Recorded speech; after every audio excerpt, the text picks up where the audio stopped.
We are at the Goodwill bins today.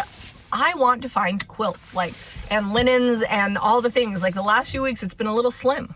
So as always, I'm going to look at books, but I'm going to be a little more judicious. We got a ton of Reader's Digest the last few weeks, so I'm going to, if it's like not antique or a really good cookbook, I'm probably going to pass on it today. We probably have enough Reader's Digest in all the colors. Yeah. So let's go in and see what we can thrift flip for a profit.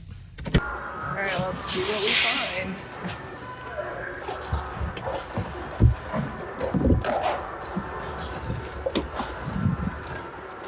All right, first thing I found is this vintage Miro pan. I'm gonna look into the other ones we have sold, but I think they have. People really like them for decorating for Christmas, organizing. They're just cute aluminum pans. All right, the telltale signs of an older book. Oh, it's a Bible.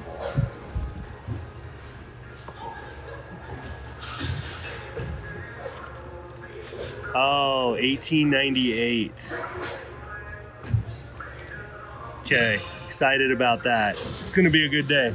I usually don't grab Christmas or seasonal type cookbooks, but Southern Living cookbooks, some of my favorite recipes are out of a Southern Living cookbook that Jami got probably 20 years ago. And these are great recipes.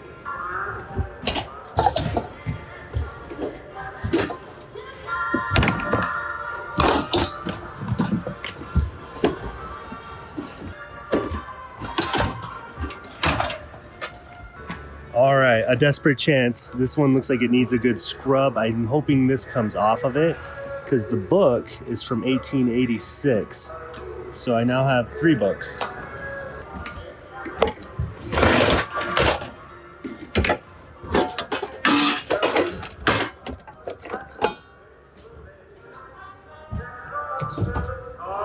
That's cute, and it's actually copper with... Jami's phone died already today.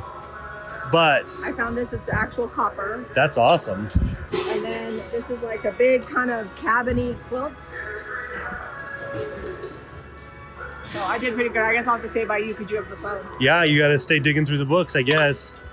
Maybe it's because I came in here with expectations to find old books, but this is the 3rd book, pre-1900s, October 14th, 1890, Told in the Hills.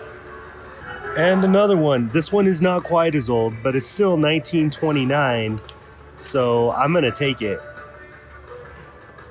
So Jami's over here waiting for bins to get switched out, finding old books with me. These are classics, and they're from like the 50s, so I'm gonna grab them. We'll take them. This one, I believe, I can't find an exact date on it.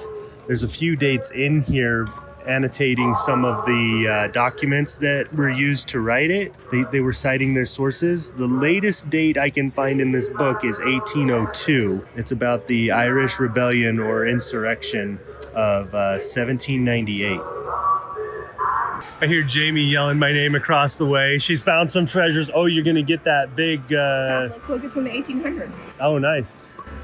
Here, I'll show that to you. Look at this. I saw it. But it was kind of, at the Catholic Church, you just need to glue it. Yeah, it was kind of falling apart, but I think I can glue it. Look how pretty that is. That is. It's from Archbishop of Chicago. 1867? 1893. Oh, okay. So that's kind of fun. And it's just a pretty book. Yeah. And then aluminum heart-shaped bowl. Cute little silver tray.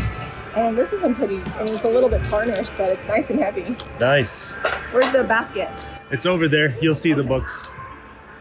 Is this vintage lamb creepy or cute? I'm voting creepy. I think I'm gonna leave that one here. All right, let's go for a deep dive in these bins here. Oh, that's marble. Something. It's very heavy. Yeah, some sort of stone. It might be like that culture, like where they make it. I'm gonna leave it here.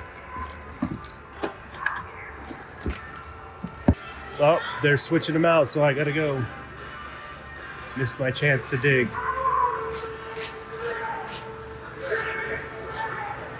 We usually wait for at least one switch out. Oh man, Jami is over here finding all the copper. Oh, those are from some bunch of shoes. Look, wouldn't they be so cute hanging on a tree? Yeah. And then I found another one of these, so I have a set. And then these I want to look up. They're from Sweden, and they have wooden soles, and they're made with leather. Oh, nice. They're like clogs. Well, they are clogs. They're not like clogs. They are clogs. Fancy ones. Yeah.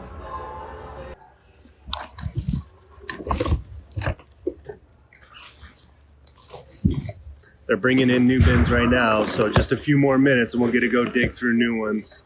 Takes them a minute to load them up.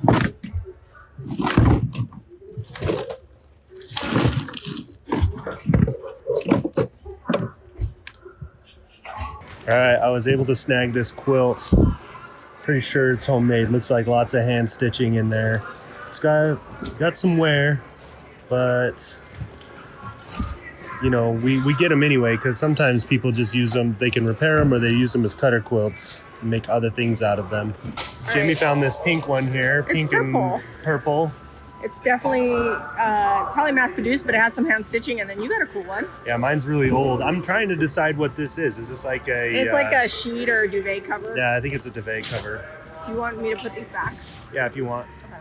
Okay. I saw a piece of silver over here being tossed, but I'm waiting for my spot here.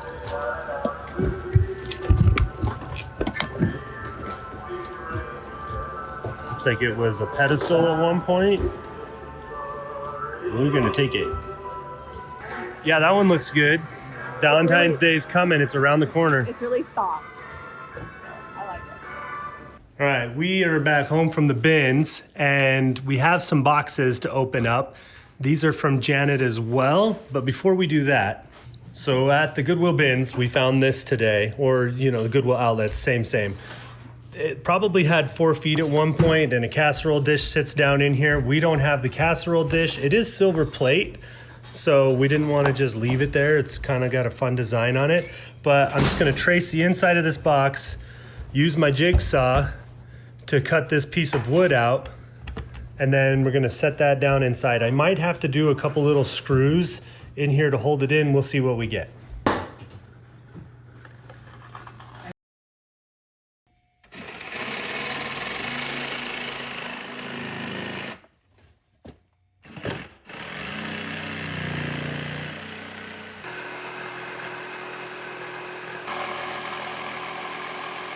All right, let's see how well my tracing was. I think it's gonna be tight, but I think I might be able to get it in there. Maybe from the bottom. I might have to do some sanding and shape it down. You want it to be tight. Yeah. Okay, so if I go from the bottom, it's actually very tight. And I think we can just wedge this in there and it'll be fine. But Jami wants to do some embellishments on here, so we will let her do that. I'm gonna go sand it real quick so that it doesn't have like this jagged edge from the saw. All right, we've got food safe tongue oil. It's all natural, non-toxic, bio-certified. This is the Sweet Pickins brand. You can pick that up at jamirayvintage.com. And also same with the milk paint. It's also food safe and all natural, but you do have to mix it up. It comes in powder form. This is Suitcase, and that's gonna be about the color. We've already been doing some other projects on some other wood today, so we're just gonna use this same bowl and mix up a little more to do this project.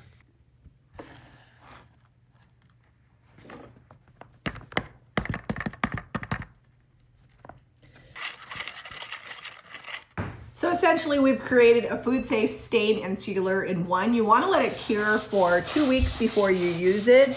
You don't have to use this with food, but because trays sometimes can be, we wanted to just create something that could be used for decor or for food.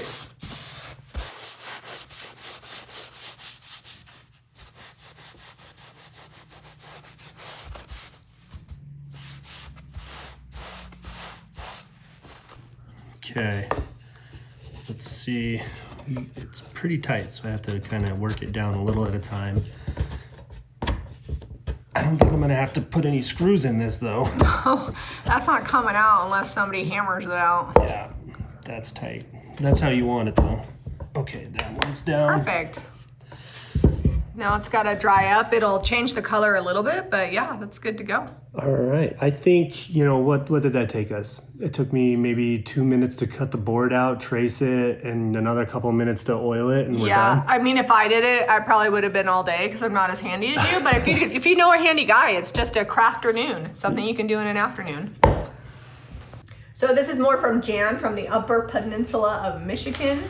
And we're just gonna unload these boxes and then slow pan everything. Decide what we will sell. What is this? It's like a little farm village or something. Cute. Decide what we're gonna sell online and what maybe we'll do mystery boxes. I don't know. Last time I didn't wind up doing any mystery boxes, so we'll just see. I can't believe how well some of these survived. That needs a little repair, but it's okay. I'm good at that. Especially right next to that cast iron. Look how cute that is. So these boxes turned out being super fun. I love to have a lot of smaller items. They typically wind up being less expensive. They're easy to ship. And these are some of the things that we actually have a hard time finding when we're out thrifting. So that's fun. We got like a whole set of enamel, some Delftware, really great strainers, lots of knobs. Is that a tea kettle? Yeah, this is, I would say that's coffee, a pot. I'd say that's a coffee pot and that's a kettle. A teapot is something that you put the like tea bag in. This is how you heat up the water. So this is a kettle. But lots of salt and pepper shakers. So we're gonna get them all cleaned up and photographed and ready to go. We didn't find tonnage at the bins this week, but as far as quick flips go, this might have been one of our fastest flips. Absolutely. And we got all that amazing stuff from Jam. So we're gonna get everything cleaned up, listed, and ready for our Saturday thrift haul. This item will be listed today since we flipped it today. Everything else will be available for our Saturday thrift haul at 8:30 Mountain Time PM. And if you like this video, be sure to give us a thumbs up and subscribe to Jami Ray Vintage for more DIY. We'll see you on the next episode.